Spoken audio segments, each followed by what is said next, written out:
रात के करीब 1 बज रहे थे जब मैंने हाईवे पर गाड़ी मोड़ी और शहर की आखिरी लाइट्स पीछे छूट गईं।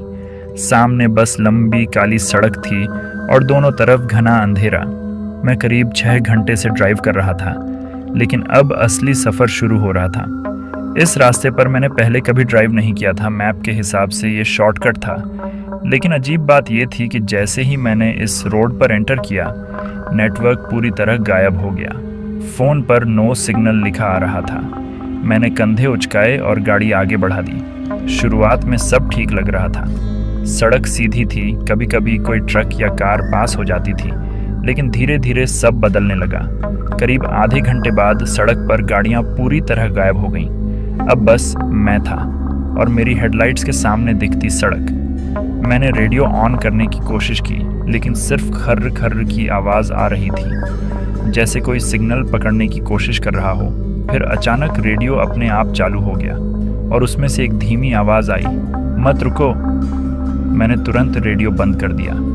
दिल थोड़ा तेज़ धड़कने लगा। शायद कोई इंटरफेरेंस होगा, मैंने खुद को समझाया। कुछ मिनट बाद सड़क थोड़ी घुमावदार होने लगी और जंगल, घना पेड़ इतने पास आ गए थे कि लगता था जैसे सड़क को निगल रहे हों। तभी मेरी नज़र आगे पड़ी। सड़क के किनारे एक कार खड़ी थी, उसकी हेडलाइट्स बंद थी और दरवाज़ा थोड़ा खुला हुआ था। मैं धीरे धीरे पास गया, स्पीड कम कर दी। जैसे ही मैं उसके बराबर आया, मैंने अंदर झांक कर देखा। कार खाली थी, लेकिन ड्राइवर सीट पर कुछ गीला सा फैला हुआ था। मैंने ध्यान से देखा, वो खून था।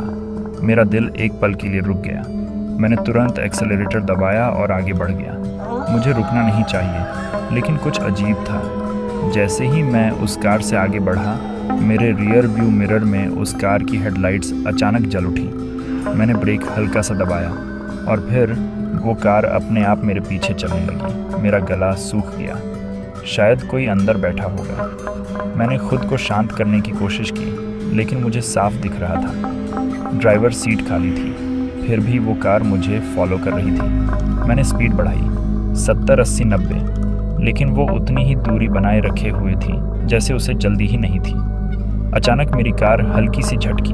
मैंने नीचे देखा, फ्यूल ठीक था, सब कुछ ठीक लग रहा था, लेकिन स्पीड धीरे धीरे कम होने लगी। मैंने एक्सेलरेटर दबाया, लेकिन गाड़ी रिस्पॉन्ड नहीं कर रही थी और आखिरकार मेरी कार सड़क के बीचों बीच रुक गई। मेरे हाथ ठंडे पड़ गए। पीछे वो कार भी रुक गई। उसकी हेडलाइट सीधे मेरी कार पर पड़ रही थी, इतनी तेज़ कि कुछ दिखाई नहीं दे रहा था। कुछ सेकंड सब शांत रहा।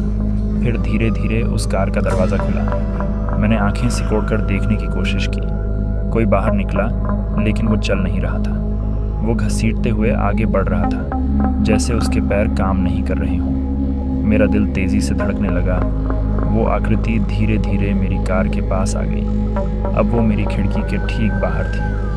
मैंने सांस रोक ली और धीरे से उसका चेहरा ऊपर उठा, और जो मैंने देखा वो इंसान नहीं था। उसका चेहरा आधा फटा हुआ था, आंखें गहरी काली और मुंह असामान्य रूप से खुला हुआ। उसने खिड़की पर हाथ रखा और धीरे से बोला, तुम क्यों रुक गए? मेरे अंदर जैसे बिजली दौड़ गई। मैंने तुरंत इग्निशन घुमाया। गाड़ी ने एक झटका लिया और स्टार्ट हो गई। मैंने बिना पीछे देखे पूरी स्पीड में गाड़ी भगा दी। पीछे वो कार भी अचानक तेज़ हो गई। अब वो मुझे पकड़ने की कोशिश कर रही थी।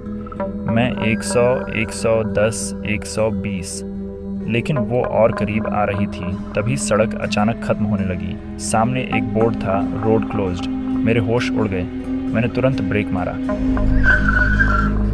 गाड़ी घिसटती हुई रुकी और जैसे ही मैंने पीछे देखा, वो कार गायब थी। पूरा रास्ता खाली था। मैंने गहरी सांस ली। सब खत्म हो गया। लेकिन तभी मेरे बगल से एक आवाज़ आई, अभी नहीं। मैं धीरे धीरे मुड़ा और वो मेरे साथ सीट पर बैठा था। उसका चेहरा अब और भी करीब था और उसकी काली आंखें सीधे मुझे देख रही थी। मैंने चीख मारी और फिर सब कुछ अंधेरा हो गया। अगली सुबह लोगों को मेरी कार एक बंद सड़क के किनारे मिली। दरवाजे खुले थे, इंजन बंद था, लेकिन अंदर कोई नहीं था। बस ड्राइवर सीट पर कीचड़ से बने हाथों के निशान थे और पैसेंजर सीट पर कुछ गीला जो सूख चुका था। आज तक किसी को नहीं पता कि उस रात मेरे साथ क्या हुआ, और वो सड़क आज भी बंद है, क्योंकि कहते हैं जो भी उस रास्ते पर रात में जाता है वो कभी वापस नहीं आता।